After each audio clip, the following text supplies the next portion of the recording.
All right, this is Moonshine Russell, true grit and tough as shit, and always in a bad mood. So welcome, strangers, to Talkumentary, a show where we watch documentaries and then get together and talk about them. Yeah. Hello, everybody.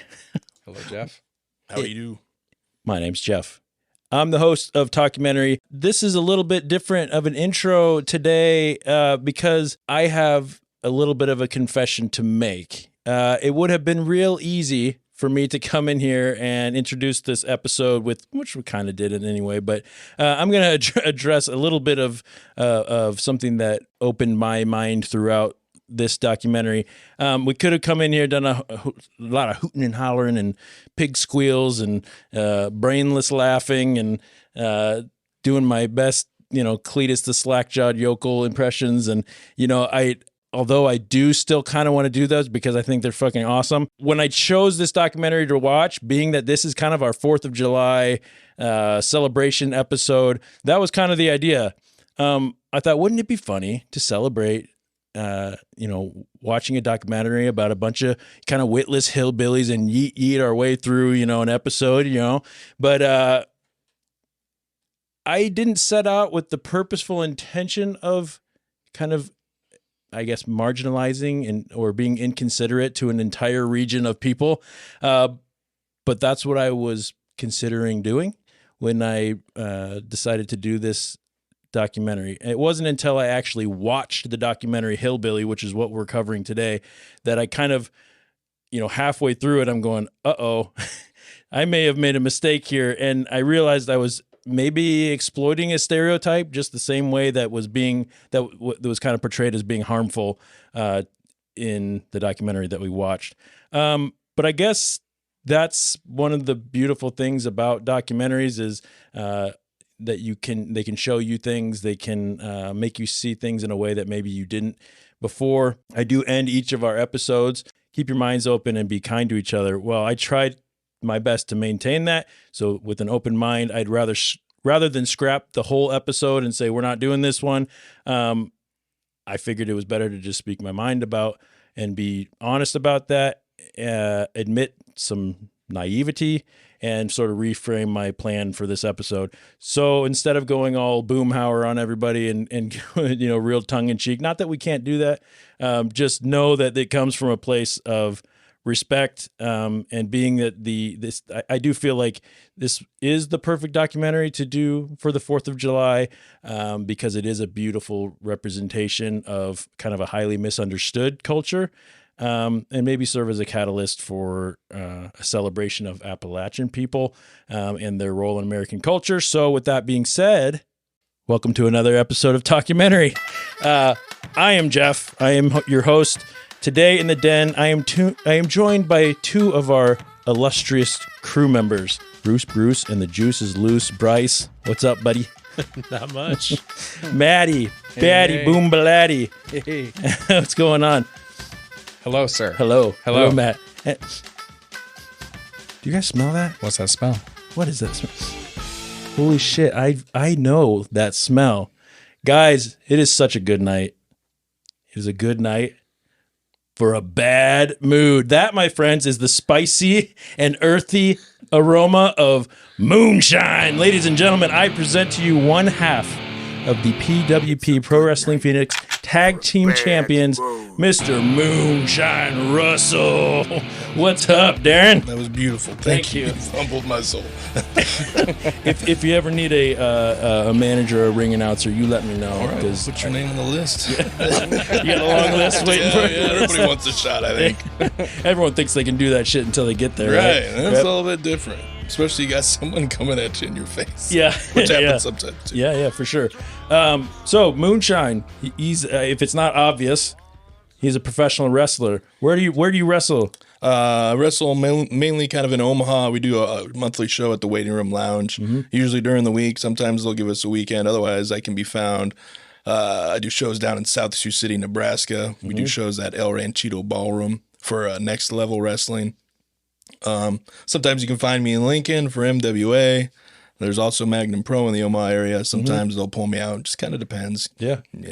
Cool. So obviously you're doing pretty good right now. You're holding a championship, and who's your tag partner? And PWP is Jack Darling. He's a kind of a bayou boy. Yeah. Kind of a couple teeth missing. He's kind of a little country, if you would. Yeah. As well as I am. So makes for a good team, right? yeah. Well, the worst part is I'm in South Sioux City. I'm also on a tag team with Duke Cornell. We're Guns and Beer, and we were tag team champions till last month. We lost them, but we'd probably get them back. Yeah, you got this. Duke Cornell, he wrestles PWP too. Yeah? Yep. Yeah. Cool. Anyway, enough about that.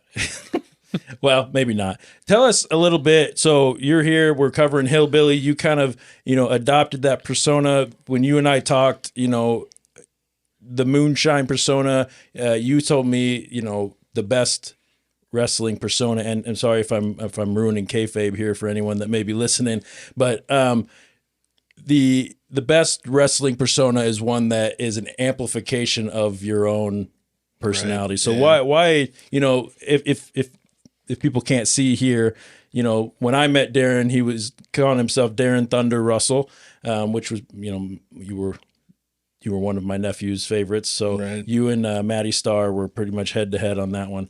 But you adopted Moonshine. Why? Tell me a little bit about that. Like you said, when I started off, I was Darren Thunder Russell. Actually, when I first started off, I was just Darren.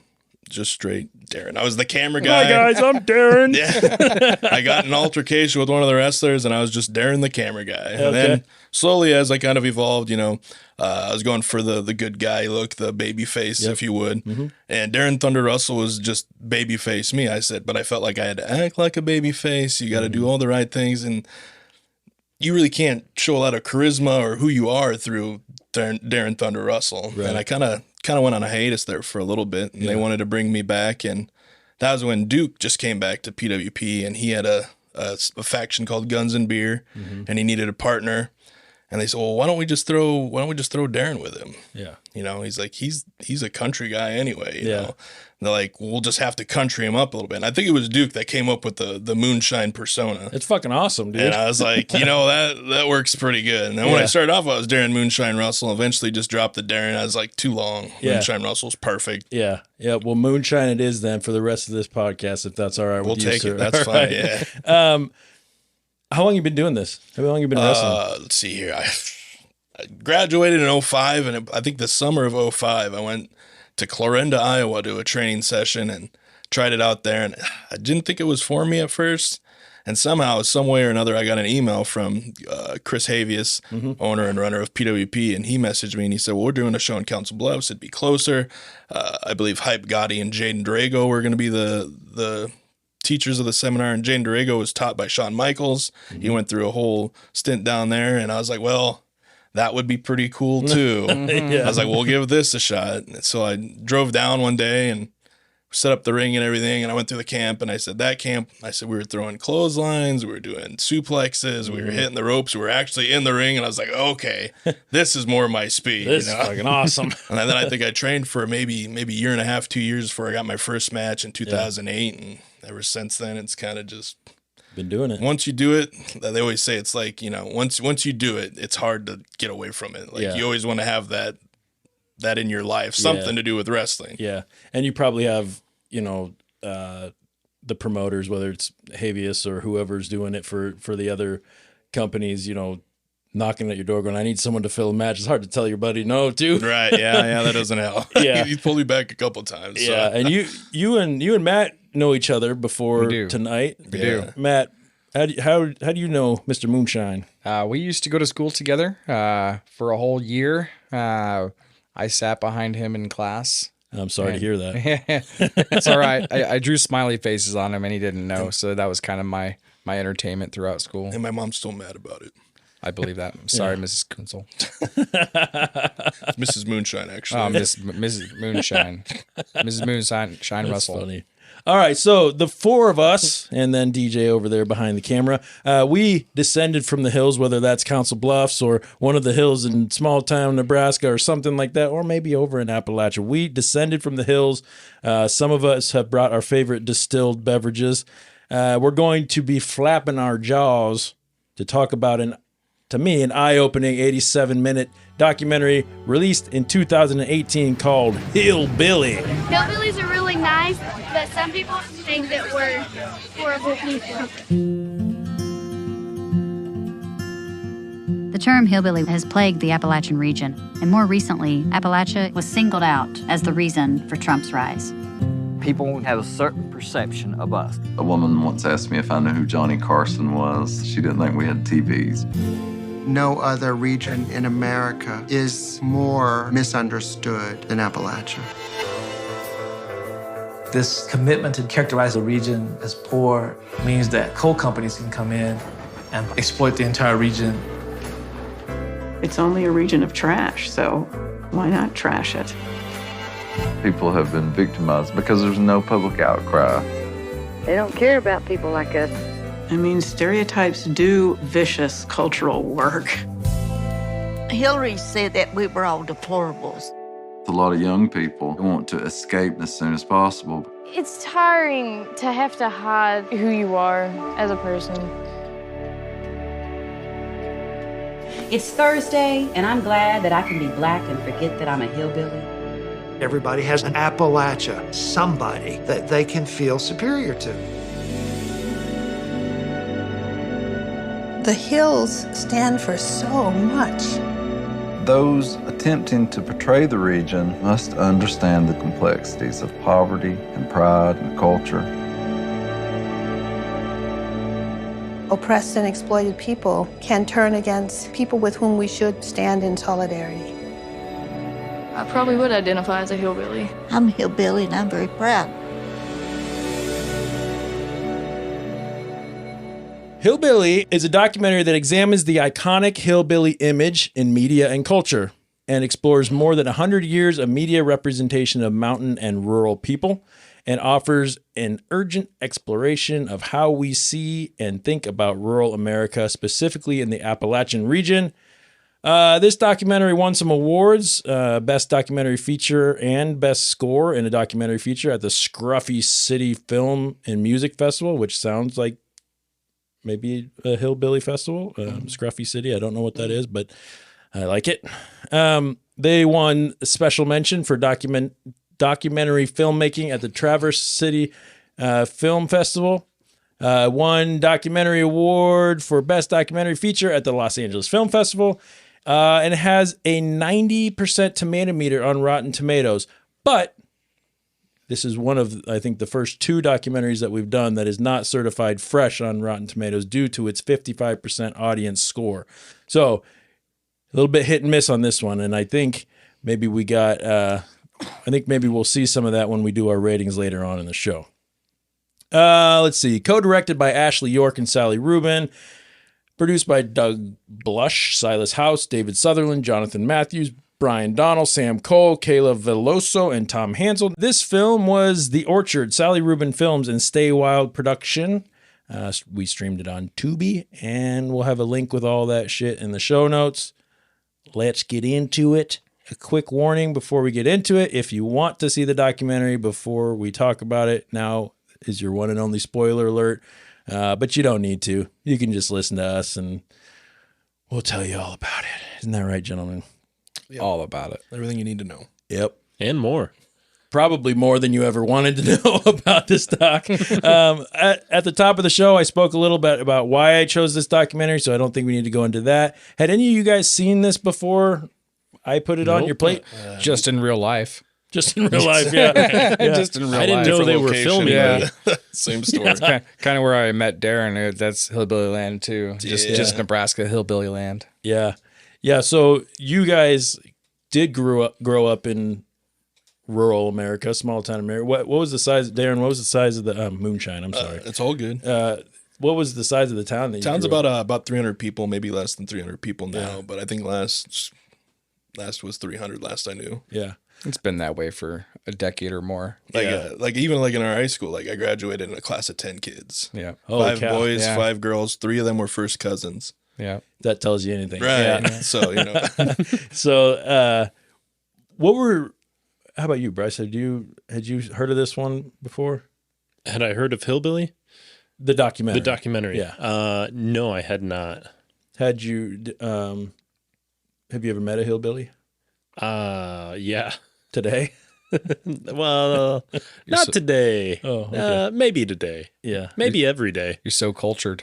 Yeah, that's you want cultured swine. You don't have to go far. That's yeah. Darren, I contacted you. I said, hey, would you be interested in doing this?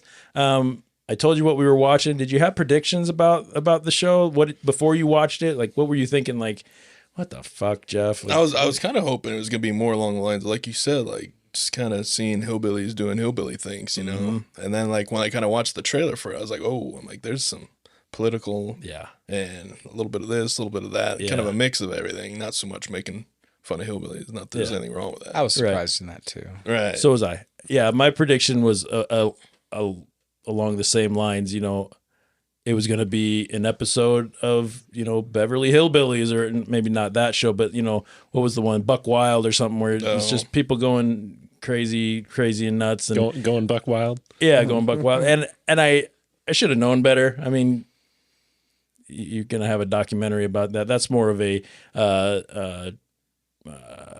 like a TV, you know, a scripted TV show as opposed to a documentary. But it was a little surprising to me that it was not that, even though there was a lot of that in there. You know, the very first scene is a hillbilly parade, which was interesting to me because with the hillbilly stereotype being so, I guess, what's the word I'm looking for? Like they're talking down on the stereotype, talking about how harmful it is and all that. And then they're still very much embracing that during their parades and things.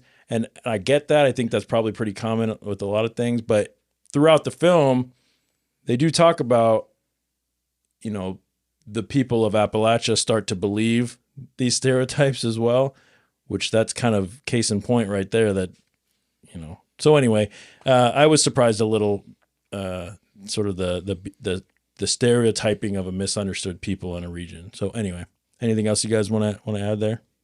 No. That parade looked like fun. Yeah, it did. Yeah, it did. Let's get into some of our favorite or least favorite things about Hillbilly. But I'm going to give a quick synopsis of the documentary. Allow me to do some code switching, which was a word they used about changing your accent while I read this. So let me see if I can get it. Does that sound Kentucky? That's mighty fine. Darren, how am I doing? Down right there, down real good. All right. Ooh, that's good. I like that. Real good. I should have you read this. Hillbilly introduces audience to a nuanced, authentic Appalachia that is quite conscious of how it has been portrayed and the impacts of those portrayals. The documentary deconstructs mainstream representations while asking crucial questions such as, where did the hillbilly archetype come from? Why has it endured on screen for more than 100 years? How do Appalachian and rural people view themselves as a result of these negative portrayals? And what is the impact on the rest of America? Hillbilly goes on a personal and political journey into the heart of Appalachian coal fields. Is it a coal field? Coal mine. Heart of the coal mine. Exploring the role of media representation in the creation of the iconic American hillbilly and examining the social, cultural, and political underpinnings of the infamous stereotype. I don't know a hillbilly that would have said underpinnings, but I just said it. I'm probably doing exactly what I said I didn't want to do, but we're having fun. This was filmed in Georgia, Kentucky, Ohio, Tennessee, Virginia, and West Virginia. Hillbilly uncovers an unexpected set of artists, poets, activists, queer musicians, Appalachian poets, and intersectional feminists, all unexpected voices emerging from this historically misunderstood region. Hillbilly is a timely and urgent exploration of how we see and think about poverty and rural identity in contemporary America, offering a call for dialogue during this diverse time in U.S. history. So that was it. First impressions, you guys, we'll talk about standout moments, but without going too deep into your things, Brice, did you enjoy this documentary? I enjoyed aspects of this documentary. Yeah. I think the cinematography was really good. They had some really cool shots in it. they also got a lot of like old videos from movies and everything spliced in, old Mountain Dew advertisements, stuff like that, it'll tickle your innards. That's why we drink it. It's good. Yeah, it tickles my innards all right. Mm-hmm. Moonshine, what stood out to you about this documentary, man? This was 80-something minutes of, documentary. Are you, first of all, I guess, are you a documentary watcher? Is this something that... Here and there. Yeah. I do a lot of wrestling documentaries just because, I'm kind of in that. Every once in a while I'll stumble on something else, but I enjoyed watching this for what it was. But yeah. Like he said, like aspects of it, there were parts of it that really stuck out to me, and some of it was just kind of like, What stood out? What stood out as something that you liked? I kind of liked how it seemed like a lot of the hillbilly types were like real proud. I said they're proud people to be hillbillies and accept the fact that they're hillbillies. I said I don't think that they like that there's this negative connotation to how they live or how they were brought up or where they live, and it's like that's kind of cool because I can kind of relate to it. But yeah, something along those same lines, something that kind of stood out to me was I realized that I didn't even really know what Appalachia was. Like I knew, the Appalachian Mountains, but like where do those run through? What is considered to be that? And, they even mentioned in there, like, where Iowa is because there's a big sign that says you're in Iowa, but Appalachia goes through a whole bunch, let's see, Alabama, Georgia, Kentucky, Maryland, Mississippi, New York, North Carolina, Ohio, Pennsylvania, South Carolina, Tennessee, Virginia, and West Virginia. First of all, some of the most beautiful country I've ever seen. I've ridden my motorcycle through almost all of those states or parts of them, and it's absolutely gorgeous up there. You also see a lot of rebel flags, which is a little bit unnerving. But they almost, and back to what you were saying, they almost talk about it a little bit like it's like it's a race. Or like it's it's so much a part of their identity. We are Midwesterners, right? But I don't tell anybody that's not how I identify myself. I don't say, well, I'm a Midwesterner from whatever. Like that's not like I might tell you I'm from Nebraska, but I don't really identify. But they were, people calling themselves Appalachian Americans, where that is who you are. So there's a huge amount of pride in that. And them saying like, yeah, I'd call myself a hillbilly, even though I don't know if we would go as far as to call it a slur, but maybe it's on the path to that. I probably at some point we'll listen to this document or this podcast 20 years down the road and we'll be canceled because we all we were saying the word hillbilly so often, but hillbilly. That was too bold. Brice is canceled. Sealed my fate. Oh God, Brice Necker, everyone. Just got canceled. It was worth it. But yeah, I agree. The amount of pride in that was a little bit shocking, but I mean, understandable too. I think. We all kind of, I think, take pride in to an extent where we come from, and especially if it becomes at all oppressed in any sort of way. I know even like when I would, and maybe this is going too far into things, but like when I was in the Navy, I never really cared that I'm from Nebraska. It was never really a thing. But when I got to the Navy and no one else was from Nebraska, all of a sudden I'm proud of being a Nebraskan. And I'm like, yep, that's me. That's where and then I come back to Nebraska and I couldn't care less anymore because this is where we are. But, I can kind of see maybe where they're coming from with that. Matt, how about you, man? Talk about some standouts. The culture there is fun. Yeah. I couldn't think of a derogatory thing to say about them. Not that I would, but right. The culture is fun. I relate to it. That's what I grew up in. And the documentary itself, it was well put together. The filmography was good. And yeah, that's kind of stuff that I want to do someday is fly my drone over cool mountainous regions. And just clearly they took some of this filming in the fall because just it was so beautiful up there. Yep. So one thing that I thought was a sort of an interesting kind of juxtaposition, I guess, was the filmmaker herself, who was like pretty much the main character of the documentary. Her name was Ashley York. she's a very progressive, feminist, left-leaning, democratic filmmaker from the heart of Appalachian Kentucky, which are very much, in general, a very opposite of that. Not obviously, we saw throughout this film that not everybody there is that, but I did think that was kind of an interesting way to, her still wanting to do a film that helps disprove some of the stereotypes, but also wanting to go do it during a very divisive time in our country's history, which was during the election of Donald Trump against Hillary Clinton, and how much she wanted Clinton to get elected and everyone in her town wanted Trump to get elected. But I think that the political piece of this documentary was what kept it from being much, much better than what it could have been. How do you guys feel about that? I agree. Yeah. It could have done far less political. Yeah. We saw enough of that for 4 years, 2016 to 2020. Like I don't want to relive that ever again, because it was terrible. Yeah, and I think that's part of what made it dated it so much, because here we are, in 2023, not to put a date on this podcast because we want it to live in infamy, but that election is over and done with. Neither one of those is neither one of them are in office anymore or anything, So it's dated itself, right? Mm-hmm.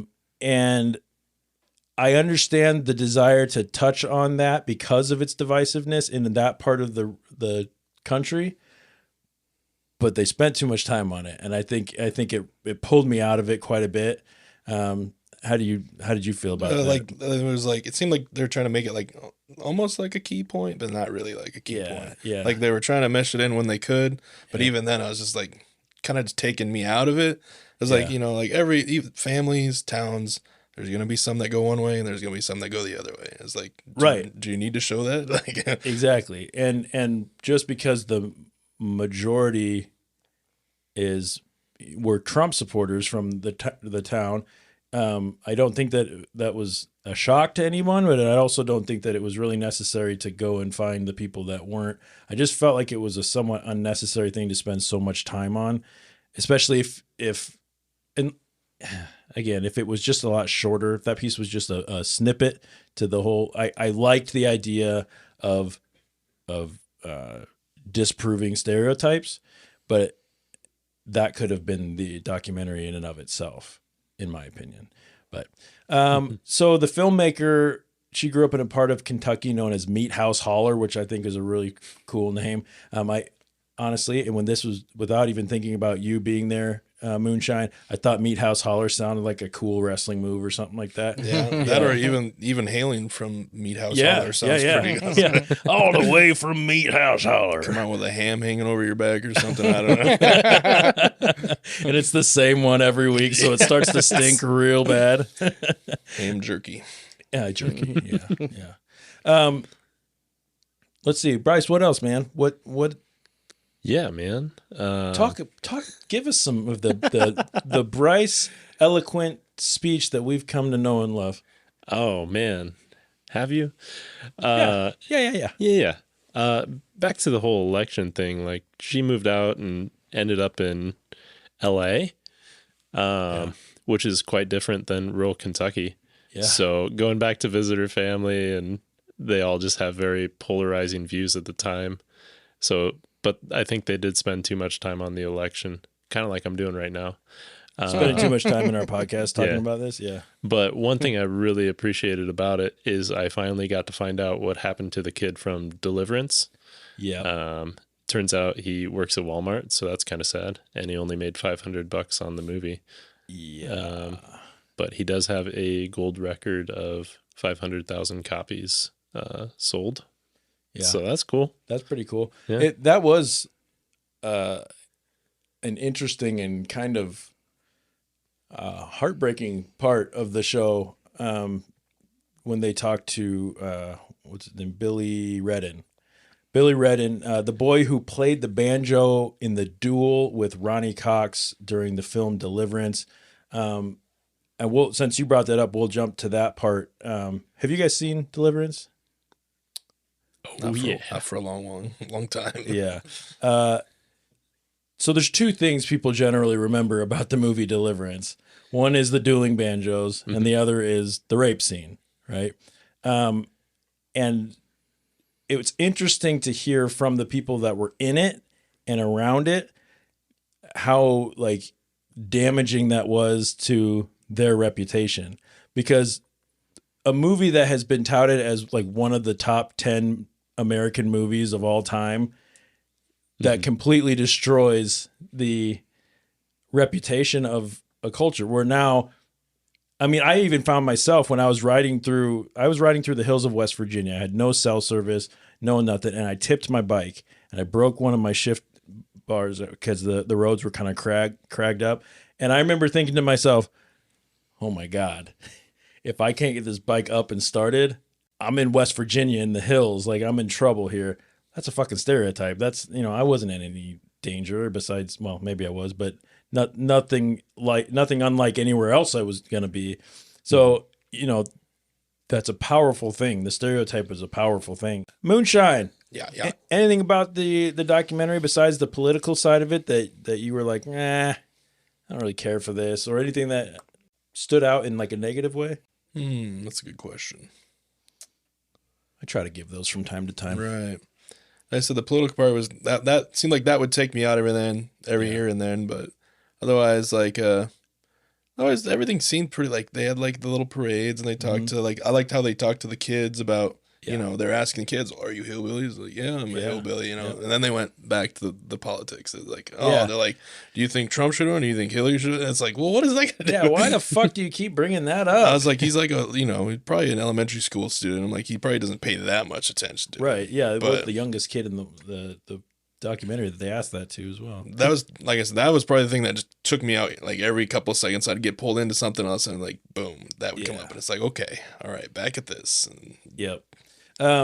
So they talked about, how did the media representation kind of start? How did the stereotypes start? And they spoke about President Johnson waging the, quote, unconditional war on poverty and showing this part of American culture, specifically white people. And I know they spoke on that a little bit, that, this gave a white face to poverty.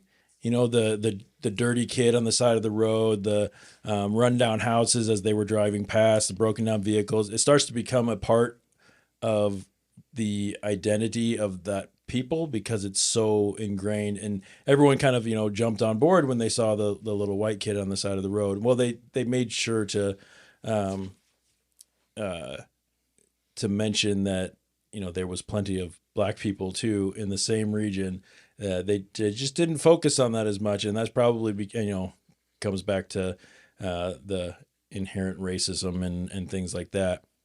What about great. Yeah, Brice agrees. It did seem like they could have added more to, like, they had the group of the black people that were saying that, we're hillbillies too, we live in the area, but it's a different distinction. Like, I feel like they probably could have lengthened that with some of the time they put into the politics and stuff like that. Like, I was kind of more curious about what it was like in that scenario. I was like, they went and talked to the group of, I think they called them Appalachian poets and whatever, which is kind of, we're a talkumentary, so we like to play on words around here, but very, very articulate, very well-spoken, very knowledgeable, very, things that aren't usually synonymous with what someone would stereotype as a hillbilly, and very much not following into that stereotype, which was nice to see. And I would agree that, we could have stood to go talk to them a little bit more and see a little bit more of their story. We got some of it, they talked to, a gay couple, so Silas House, who ran the radio show, which, by the way, he has a great radio voice, very very low voice, and so anyway, maybe we can get him to do an intro for us someday. But I don't think he's gonna beat that Moonshine intro we had today, though. That might be the. You gotta give him a shot, though. Let him try. We'll let him try. But I think something that stood out to me was the fact that prior to this and some of the things that they talked about in regard to the stereotype, I didn't realize, I guess, that the hillbilly stereotype was directed at a region or a cultural center. I thought it was just like, I knew that there wasn't necessarily positive connotations to that stereotype, but I didn't realize, I guess it was just directed towards a region. Did you guys know that? I mean, did you know that was the part of the country that was sort of being stereotyped, or was it? I just thought it was like anyone from anywhere that's, quote unquote redneck or hillbilly, or, that maybe has the stereotypical traits. I mean, was that something I didn't know that it was region specific, but I mean, like you said, they are everywhere. Right. That personification of people, how people are, they're everywhere. It sounded like, though, in the film, and it sounded like maybe you just disagreed, which is good. It's not directed toward a specific region. It is like a more based on how you look, you dress, you talk, whatever that may be, but it sounded like from the people that were talking, like it was Appalachian, like specific. Do you disagree with that? I do. I certainly do. Yeah. The idea of being a hillbilly, and from what they portray in the movies, just the rural communities that I've been around in my life, there's definitely a hillbilly look, way of speaking, so to say. Mm-hmm. It's definitely profiling in a way. Yeah, and I wonder too, like the accent was a big part of it, and being from the Midwest as we are, and you get a little bit of you can get a little, some people get a little bit of the draw, but I wonder how much of that's just from TV and whatnot. But I guess for me it was also a little bit shocking to understand that the accent was so important to the stereotype.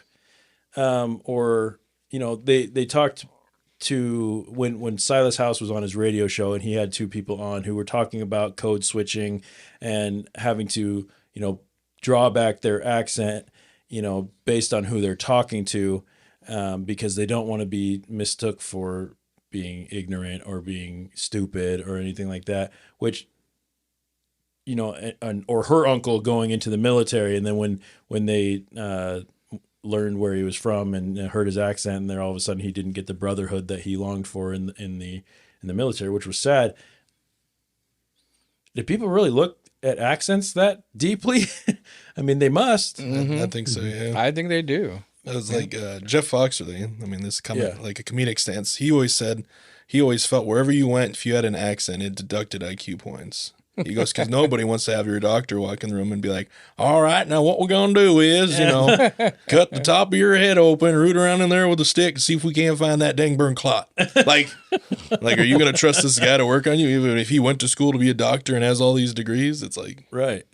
Yeah. And that's all just conditioning, right? Mm-hmm. I mean, there's nothing stupid about a person just because they talk that way, but you're right. I mean, just saying that, like that's conditioning that we've been brought up with for our entire lives. When if somebody talks like that, they might not portray the same amount of, or they might not possess the same amount of intelligence, which is obviously something that we as a culture should probably work on. But I will say, and I know that like James, for example, he's talked to me before about, like where he grew up in what he would refer to lovingly as the hood, and the way he would talk to all of his friends might be a little bit differently than the way he would go talk at like a job interview. That's the same kind of idea. You're not necessarily talking the same way that you would talk to your group of friends. And in some ways I get that, but it's sad that you would have to change something so trivial about yourself to be taken seriously, in my opinion. Anyone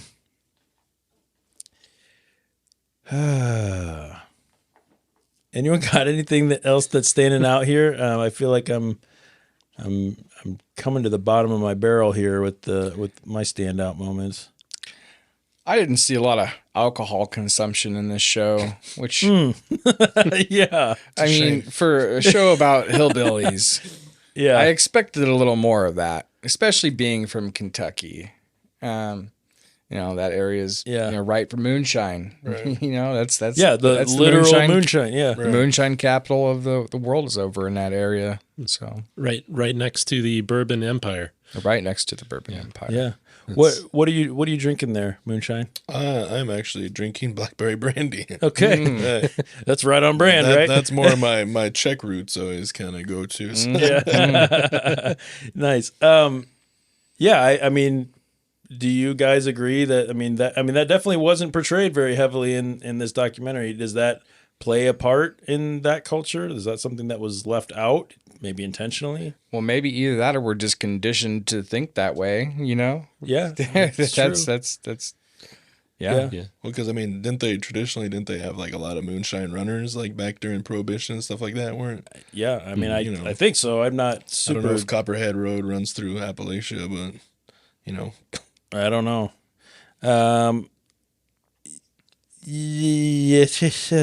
Good Lord. It's also, I thought it was interesting when they kind of went towards, like they did go towards the Buck Wild show and stuff like that. Mm-hmm. Like that was a show that completely just escaped my mind. Like I watched it and I enjoyed it when it was on, but I forgot it even existed because I forgot about the whole accident with Shane Gandy, I think his name was. Yeah. They mentioned another show too. What was it? I seen they had some Duck Dynasty clips in there too. Yeah, Stuff like Duck that. Dynasty. But I feel like maybe I was just thinking of Deliverance and all that. So we talked about the political side of things. I did think it was kind of funny when her granny said, shame on you for voting for Hillary. I must not have burped you right when you were a baby. That was pretty funny. And then after the election, Silas House saying, I love Appalachia, but I don't feel like it loves me. That was kind of heartbreaking. I didn't look up, anyone look up any of these characters at all afterwards? Or No, me neither. I did not. So something that was brought up in the documentary that I personally have never seen. Have you guys seen hillbilly culture being adopted as like a hipster trend or theme? Is that anything that you guys have experienced? Because they talked about it and I was Kid like, Rock. what? Where the fuck is this? Yeah. Kid Rock, maybe. Kid Rock. But I've seen, I don't know if you can adopt a hairstyle into being like a whole The mullet. trend. I said there's mullets kind of having a resurgence right Yeah, now. it I've is. noticed. Oh, man. It is. And I was yeah. like, there's kids in schools Gross. like mullets left and right. It's gross. Like, yeah. if it's coming back, it's coming back. You Yeah, I can't guess. stop. Yeah. Yeah. Because they talked about redneck chic and like they showed Usher come out on like one of the talk shows with the a coonskin cap or whatever, and maybe that just escaped my purview because I couldn't give a shit about it, But I thought it was interesting. People throwing redneck parties and all that, and I'm not being from that region. I don't know that I can, but I guess I don't see it as as. I'm probably going to get hate mail for this, but I don't know that I see it as, the cultural appropriation in the same way that, maybe the Native American culture or the, or the Black culture or, if you're having an Indian party and everyone's in, headdresses and things like that, I could see that being problematic. Maybe it's just because it isn't a race, as opposed to, but what are you guys' thoughts? Do you have issues with that? If you walk in and someone's throwing a redneck party, are you like, that's kind of fucked up?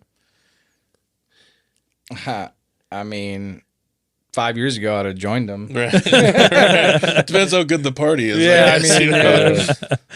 Yeah, yeah. Interesting party because they were sitting around saying, "Oh, white trash is the new hipster." Like, never heard that. I haven't seen that played out. Right. So I think they were just wrong on that, or it's so hip that I just don't know about Maybe it. it hasn't got to us yet. It always gets to Nebraska late. Big chance that that's on the way. Yeah. Oh, good. I can't wait. Yeah. But go ahead. A lot of like the guy with the coonskin hat and stuff like that. Like, was that just like a one and done? Just like, right. I was like, it's not like a part of him now. Like, I don't think I see him go out with it any more than just the one appearance. So yeah, agreed. And I guess though, when I think about it, with the resurgence of the mullet, and everyone wearing like the pit viper sunglasses, I guess I can kind of see it maybe spiking up a little bit. That sort of NASCAR crowd, that sort of thing. But I don't know. Anything else? Any other standout moments? Brice, Moonshine, Matt, anything that stood out that you guys want to talk about? I think one of the lines from the movie, they were talking about the coal mines or the coal industry, and it's like they were talking about being looked down on. Yeah. And yet, what was it? 3/4 of New York is powered by West Virginia coal. Right. Like, yeah, and that's something that I didn't get into that maybe we should talk briefly on. The fact that there was so much exploitation from big companies to this region that the people there, it was very similar. There was a lot of shades of our episode for 13th, where how they sort of exploited black people into continuing to use them as slaves because they called them criminals, for false charges. Well, it was the same kind of thing. Like, we don't really want to give you any credit for the coal that's on your land. We don't really want to give you any ownership of the coal that's on your land. We don't want to give you any of the kickbacks from that, but we do want you to work in the mines. So what we're going to do is portray you as a bunch of deplorable Neanderthals up here and keep it as far and essentially, for lack of a better term, rape the land that you're on, because they talked about flooding that happened because of that. They talked about the boulder that came off from the guy illegally cutting through the hills with a bulldozer and killing the little kid, which was super sad. That's a pretty sad tale. Yeah. And, then being told that even though you're kind of being targeted in a lot of political campaigns as the salt of the earth, blue collar, working class Americans, but then when those things happen that were caused by the companies that are lobbying the politicians and all that, and now you're not coming in and sending any aid in any kind of timely manner, I mean, that should show us a lot of things about the way our government works, and they mentioned it in the documentary, we clearly aren't paying their paychecks, so they're not going to spend as much time and money on us, which was sad. And then the statistic that they had probably the highest opioid overdose. Rate. I guess Remind me what that was about. I didn't take note on that. Well, that was just in like the same line, that region has the most opioid overdose fatalities or something. Yeah, and they mention that along with a different statistic. Like, it doesn't matter. It was in there. It was in there. It was somewhere in there. So how did we feel after the credits rolled in this one? Brice, let's start with you since you're so eager to talk to me today. Absolutely. How'd you feel after watching credits roll and Brice goes to sleep? Well, I just kind of had the feeling like, yep, that's over. That was Jesus. That was pretty good, but I was also kind of bored with it by the end. Yeah, fair enough. Yeah. Sorry. That's Don't apologize to me. I didn't make it. I just made you watch it. I just apology to everyone. Should apologize to him for making him watch it. Shit. Nah, I'll never apologize for that. It was pretty good. Yeah, it wasn't bad. Yeah. Matt, how about you, sir? How'd you feel? I mean, overall, it was a good documentary. Too much political stuff. Yeah. I could have done without that. I could have learned more about the hillbilly culture than I needed to spend time with my brain power on soaking it in with Donald Trump and Hillary Clinton. Right. Yep. Yeah. How about you, Moonshine? I feel like near the end, I was getting ready for it to end. Like these guys are saying, like it was kind of dragging on a little bit, but for the most part, like they were saying, like I kind of like how they were trying to put a good spin on Hillbilly. You know, they said like all around the world there are Appalachians. They said whether you see them or you don't, there are belts of people that are, so we might not talk right and stuff like that. And I was really looking for that, like hillbillies are just like everybody else. Sure, there might be some bad ones, but I'm sure there's some good ones. Mm-hmm. Yeah. Like, yeah. And to that point, you're absolutely right. When, it's important, I think, if you're going to make a documentary like that, it's important to make a focus of that. And I think it was, and that was what they did well, was to say, it's not all just a bunch of inbred idiots. It's not Wrong Turn. Yeah. It's yeah, a horror exactly. movie with hillbillies running around. Because how many media representations of the hillbilly persona or the kind of redneck persona is that the all around, to use a wrestling term, baby face? Can you think of one? I mean, I think Lil Abner was supposed to be one, but I know that was a pretty rough representation of, Dolly Parton. Yeah, that's true. Yeah, they did go there. That was a pretty cool clip. Yeah, that's all you need, but that's also all we got. Yeah, true. For me, like I said, this did open my eyes a little bit. I truthfully, I don't think hillbilly culture and that was really much on my radar at all throughout my life. And it doesn't really play a huge part in my life. So I don't know that it'll stay in the forefront of my brain just because I'm not from that part of the country or anything. But, I was shocked by how much people identified as Appalachian. So that I was a little shocked after that.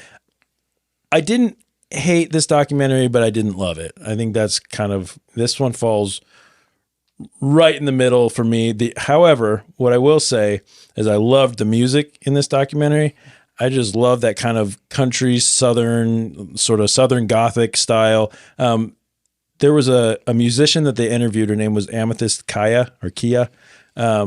She was just killing. She was playing guitar on stage, and then she talked to them a little bit about liking the Appalachian term as opposed to hillbilly. I think she was the one who kind of said that sort of turning into a slur type of term.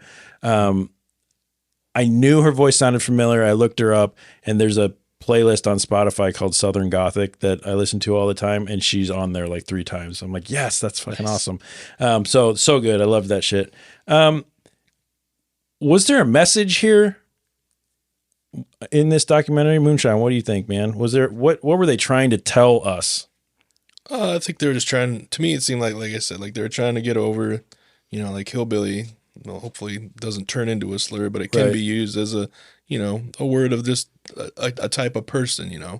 That they don't have to be bad or cousin lovers or anything of that nature, anything derogative or bad. But I like seeing people just being held up, like, this is what they are, this is where they're from, this is where it originated, and kind of just hoping that it doesn't. Yep. Yeah.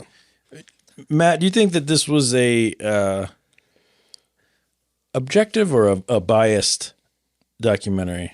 I think ultimately it was a biased documentary. Agreed. It was pretty clear where they were leaning in what direction. The political stuff, man. I mean, that really fucking ruined this documentary in a lot of ways. Not even just the political stuff. I mean, one can preach for censorship in the person making the film, because they didn't want to talk about hillbillies and the way they were personified, and they didn't want to have that stigma Mm-hmm. And I guess that's what they were trying to do, I think, in my opinion. Yeah, I agree. I think it was pretty biased. Now, what I enjoyed was that so like you said, it's pretty clear which way the filmmakers were leaning. The people that they really focused on were the non-traditional Appalachian, leaning people, whether that's the young and queer, the black, the liberals. Yeah, liberals. I mean, essentially, which is great. All that's a representation that you wouldn't necessarily see, and I do think it was an interesting choice to go and look at those cultures in there. But it's not surprising to me that that there's a subculture. And I mean, you literally go to any small town and you're going to have your little subcultures and in there. But the only people that she talked to really that were, I guess, for lack of a better term, your more traditional Appalachian leaning people was her family. Mm-hmm. And it would have been nice to maybe get a little bit more of a smattering of the difference of opinions. Maybe she only felt safe going and talking to, and by safe, I just mean the conflict. I don't necessarily mean like physically safe, but to talk to her family because they knew they were still going to love her and all that regardless of, but, so yeah, I think her main goal was to show the incredible divide that's been present in our country. Mm-hmm.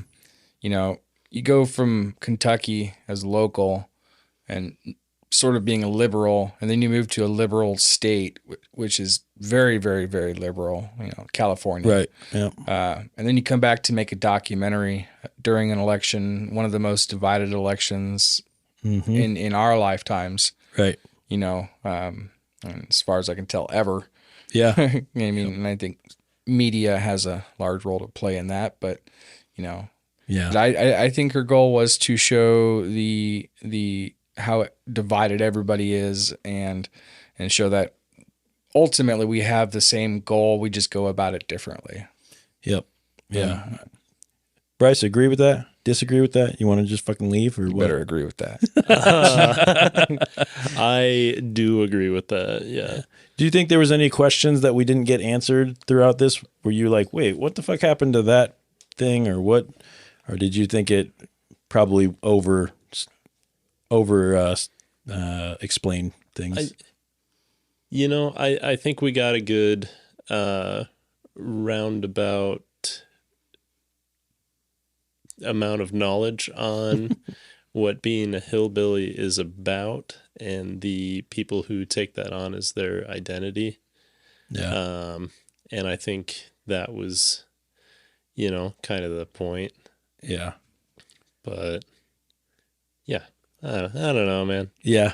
This was a weird one for me. I'm going to play host for one question real quick. Do it. Yeah. So do you guys think they portrayed hillbillies the way you grew up thinking they were? No. Not really. No. Yeah, I didn't think so. Me either. I didn't. That's not what I was expecting. And when you say that, do you think it's because that your expectation of a hillbilly was not correct, or do you think that they portrayed hillbillies incorrectly? When you asked that, what was your? Well, I wanted to compare what the documentary said and based on our opinions on what we thought of it, because I don't think that they portrayed the way we us Midwesterners see what isn't a hillbilly. Yeah, but they live that culture and we don't. So what we know is much different than what they do. Well, most of it was because that was the media representations of what it was. All right, so let's talk about our ratings for the show. Every episode we take some time to talk about what we want to give as an official documentary rating for this. Each crew member scores the documentary on a scale of 1 to 10 items, with 1 being as as offensive as voting for Hillary Clinton is to Ashley York's family, and 10 being as good as a freshly distilled batch of moonshine.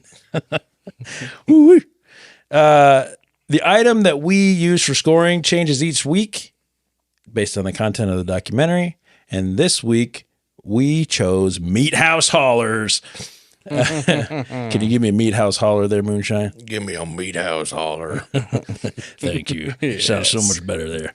All right. Moonshine, let's in your best Moonshine Russell. Tell me why. Give me a Meat House Holler, what you rate it and why. Oh, let's see here.